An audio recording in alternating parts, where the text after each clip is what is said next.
하나님이 원하시는 제사. 하나님의 말씀은 미가 6장 6절로 8절입니다. 내가 무엇을 가지고 여호와 앞에 나아가며 높으신 하나님께 경배할까? 내가 번제물로 1년 된 송아지를 가지고 그 앞에 나아갈까? 여호와께서 천천의 수량이나 만만의 강물 같은 기름을 기뻐하실까? 내 허물을 위하여 내 맏아들을 내 영혼의 죄로 말미암아 내 몸에 열매를 드릴까? 사람아, 주께서 선한 것이 무엇임을 내게 보이셨나니 여호와께서 내게 구하시는 것은 오직 정의를 행하며 인자를 사랑하며 겸손하게 내 하나님과 함께 행하는 것이 아니냐. 이 시간에는 하나님이 원하시는 제사라는 제목으로 말씀을 묵상하겠습니다. 기도의 능력은 위대합니다. 그런데 이 기도의 능력을 상쇄시키는 것이 있습니다. 그것은 정의를 버리고 인자를 사랑하지 않고 겸손히 행하지 않는 것입니다. 본문의 배경을 보면 이스라엘 백성들은 자신들의 불의한 행위는 고치지 않으면서 하나님의 용서를 받기 위해 속죄의 거창한 제사를 드리려고 했습니다. 이에 대해 하나님께서는 미가 선지자를 통해 먼저 선을 행하라고 말씀하십니다. 이 선이 하나님과 만날 수 있는 유일한 기초라는 것입니다. 제사가 중요하지 않다는 것이 아니라 이 제사에 앞서 선행되어야 할 하나님에 대한 경외심과 이웃에 대한 긍휼 그리고 겸손이 더 중요하다는 것입니다. 우리는 습관에 매여 시간과 형식에 짜여진 예배를 드리고 기도하고 말씀 묵상하는 생활을 하면 거룩한 삶을 살았다고 스스로 자화자찬하며 자기 도취에 빠지는 것을 보게 됩니다. 이처럼 하나님과 이웃은 온데간데였고 자기 도취에 빠져 신앙생활하는 자들을 향하여 예수님은 독사의 자식들이라고 했습니다. 우리가 신앙생활을 하면서 스스로를 살펴보아야 할 것은 내 신앙생활이 형식주의에 빠져 있는 것은 아닌지, 정말 살아계신 하나님을 믿고 있는 것인지 점검해 보아야 합니다. 하나님께서는 미가 선지자를 통해 이스라엘 백성이 드리는 제사가 그리고 하나님께 드리는 그들의 기도가 잘못되었다고 책망하셨습니다. 첫 번째, 잘못된 제사입니다. 잘못된 제사는 첫째, 믿음이 없는 제사입니다. 1년 된 송아지나 1000마리의 양이나 만만의 강물 같은 기름은 최고의 제사라고 할 수 있습니다. 히브리서 11장 6절을 보면 믿음이 없이는 하나님을 기쁘시게 하실 수 없다고 말씀하고 있습니다. 하나님을 섬기는 이스라엘 백성에게 믿음이 없다는 말은 이해가 안 되는 부분입니다. 그런데 생각해보면 알 수 있습니다. 예수님은 열매로 그 나무를 안다고 말씀하셨습니다. 무화과 열매를 보고 무화과나무임을 아는 것입니다. 정말 하나님을 섬기는 자라면 어떻게 이웃의 것을 도둑질하고 아내를 버리고 형제를 억울하게 하느냐는 것입니다. 결국 이스라엘 백성은 입술로는 하나님을 섬기면서도 마음 깊은 곳에서는 하나님을 경외하지 않았음을 알 수 있습니다. 교회 안에서도 보면 가슴으로부터 살아계신 하나님을 섬기는 사람이 있는가 하면 머리로, 이성적으로, 논리적으로 하나님을 섬기는 사람들이 있습니다. 이들은 신앙인이 아니라 종교인입니다. 신전의식을 가지고 생활하고 있지 않는다면 우리 역시 종교인에 불과합니다. 잘못된 제사는 둘째, 말씀을 좇지 않는 열심입니다. 이스라엘 백성이 드리는 제사가 잘못된 것은 말씀을 좇지 않는 열심 가운데 드리는 제사라는 것입니다. 본문 7절에 나오는 내 맏아들과 내 몸의 열매는 자신을 통해서 태어난 자식을 말하는 것으로 하나님을 위하여 자신의 가장 귀중한 것을 바치는 헌신을 나타냅니다. 사랑하는 자식을 바치는 것보다 더 크고 열심인 사랑이 어디 있겠습니까? 그러나 하나님은 이것도 기뻐하시지 않는다고 하신 것입니다. 이스라엘 백성이 하나님의 말씀에 순종하지 않는 것은 하나님을 무시한 것입니다. 일상생활 속에서 누가 무슨 말을 할 때에 그 말을 무시하는 경우는 그 말을 하는 사람이 별 볼 일 없다고 생각할 때 무시하는 것입니다. 하나님 말씀을 들어도 한 귀로 흘려버리고 성령의 음성을 듣고도 한 귀로 흘려버린다면 그 사람은 하나님을 무시하고 있는 사람입니다. 그러므로 하나님을 섬겨도 자신의 생각과 방법대로 섬겨서는 안 됩니다. 하나님의 방법대로 하나님의 뜻대로 섬겨야 하는 것입니다. 그래서 사무엘은 하나님의 뜻을 거역한 사울 왕에게 순종이 제사보다 낫고 듣는 것이 수샹의 기름보다 나으니 라고 했던 것입니다. 하나님의 말씀에 순종하면 제사를 드릴 필요가 없다는 것입니다. 두 번째, 하나님이 원하시는 제사입니다. 하나님이 원하시는 제사는 첫째, 정의를 행하는 것입니다.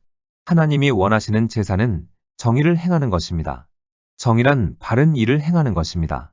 바른 일을 행하는 사람은 경건한 사람입니다. 왜냐하면 신전의식을 가지고 살아가기 때문입니다.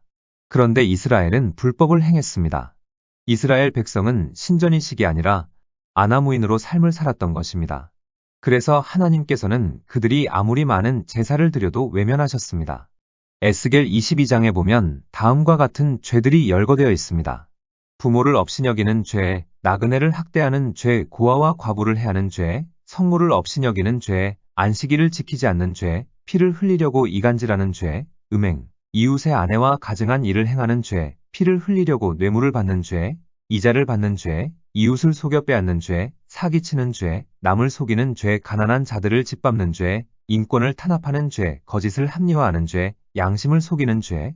신앙은 뜬구름 잡는 것이 아닙니다. 신앙은 생활입니다. 우리는 불의한 행위들을 버려야 합니다. 말라기에 나타난 죄악상 5가지 중 하나가 아내와 형제를 괴사한 죄라고 지적했습니다. 괴사란 간사하게 이간질하는 것입니다. 아닌 것을 만들어 이웃과 이웃을 이간질하는 것을 하나님은 싫어하십니다. 성경을 보면 이웃과의 관계에 대해서 하나님은 끊임없이 말씀하고 계십니다. 그런데 많은 사람들은 하나님과의 관계만 생각했지 이웃과의 관계는 무관심하면서 복만 달라고 합니다. 하나님은 이웃과의 관계를 눈여겨보고 계십니다. 이웃과의 화목을 귀하게 보십니다. 하나님은 정의로우심으로 불의하게 살아가는 자와는 함께 하시지 않습니다. 그러므로 우리가 복받기를 원한다면 기도와 말씀, 예배와 헌금 생활에도 최선을 다해야 하겠지만 동시에 우리의 삶 속에서 바르고 정직한 행동을 하기 위해 힘써야 합니다. 하나님이 원하시는 제사는 둘째, 인자를 사랑하는 것입니다. 인자를 사랑하는 것은 남을 용서하고 남을 불쌍히 여기는 것, 즉 긍휼을 말합니다.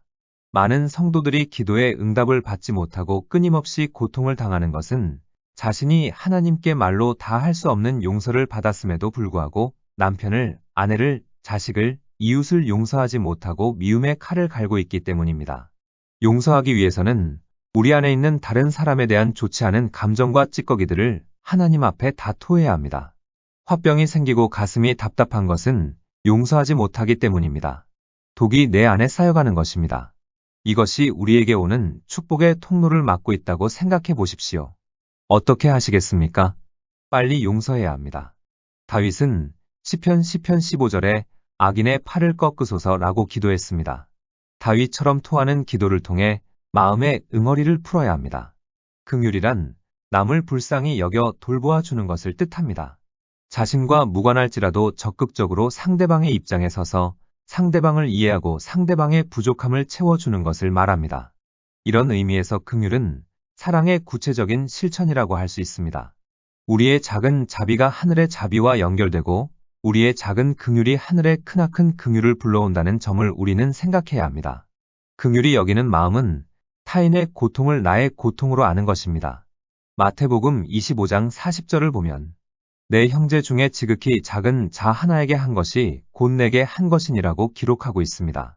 외모로 사람을 판단해서 상대방의 마음에 아픔을 주면 안 됩니다. 내가 천대하는 그 사람을 하나님이 아끼고 사랑하는 사람이라면 어떻게 되겠습니까? 하나님이 원하시는 제사는 셋째, 겸손히 행하는 것입니다. 겸손이란 하나님의 말씀을 듣거나 성령의 음성을 들으면 그대로 행하는 것입니다. 하나님의 말씀과 성령의 음성을 듣고도 거역하는 것은 겸손이 아닙니다. 또 많은 주의 일과 봉사를 하면서 자신을 드러내고자 하는 마음이 있다면 이것 역시 헛된 것입니다. 이것은 여호와의 영광을 드러내려는 것이 아니라 자신의 영광을 드러내는 것이기 때문입니다.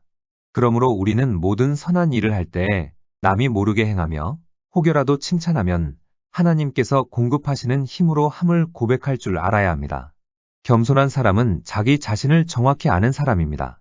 그는 자기의 죄인됨을 알고 거짓된 성품을 압니다. 연약함과 무능함을 압니다. 선하고 의롭게 살려는 마음은 있어도 그 마음대로 살 능력은 없다는 사실을 아는 사람입니다. 그래서 이러한 사람은 늘 성령님의 도우심을 간구합니다. 겸손한 사람은 자기를 근거 없이 과장하려는 허영심에 사로잡히지 않습니다. 허영심에 사로잡혀 자기 능력 이상의 일을 하려고도 하지 않습니다. 남을 자신보다 낮게 여기고 될 수 있는 대로 좋은 것을 이웃에게 양보하는 삶을 살아가는 것입니다. 겸손한 사람은 비록 사회적 지위는 낮을지라도 마음은 따뜻하고 부드러운 사람입니다. 이런 사람은 주위 사람들에게 인격의 변화를 주고 그리스도의 심성을 사람들의 마음속에 심어주는 일을 합니다. 그렇다면 우리의 힘과 노력으로 정의롭고 인자를 사랑하며 겸손한 삶을 살 수 있을까요? 그럴 수 없습니다. 그래서 우리는 나의 발걸음을 주의 말씀에 굳게 세우시고 어떤 죄악도 나를 주관하지 못하게 하소서라는 시편 119편 133절을 붙잡고 기도해야 합니다. 그리고 정의를 행하고 인자를 사랑하며 겸손히 하나님과 동행하는 삶이 되게 해달라고 기도해야 합니다. 말씀을 정리하겠습니다. 첫 번째, 잘못된 제사는 첫째, 믿음이 없는 제사입니다. 둘째, 말씀을 좇지 않는 열심입니다. 두 번째, 하나님이 원하시는 제사는 첫째, 정의를 행하는 것입니다. 둘째, 인자를 사랑하는 것입니다. 셋째, 겸손히 행하는 것입니다. 기도하시겠습니다. 아버지 하나님, 우리의 힘과 능력으로 하나님의 말씀을 지킬 수 없음을 고백합니다. 수없이 다짐해도 죄를 이기지 못하고 탐욕을 이기지 못하고 죄악의 수렁에 빠짐을 고백합니다. 성령을 부어주셔서 탐욕과 죄의 쾌락을 즐기려는 마음을 제거해 주옵소서. 이제부터는 정의를 행하고 인자를 사랑하고 겸손히 주님과 동행하는 삶이 되게 하옵소서. 우리의 발걸음을 주의 말씀에 굳게 세우시고 어떤 죄악도 우리를 주관하지 못하게 하옵소서. 우리의 모든 소유물을 주의 날개로 두르시고 보호하여 주옵소서. 또 가정이 물된 동산같이 모든 것이 넉넉하고 풍요롭게 하옵소서. 예수님의 이름으로 기도드립니다. 아멘. 하나님께서는 내 형편이 어떠하든 내 신분이 무엇이든 무슨 죄를 지었든 변함없이 나를 사랑하십니다.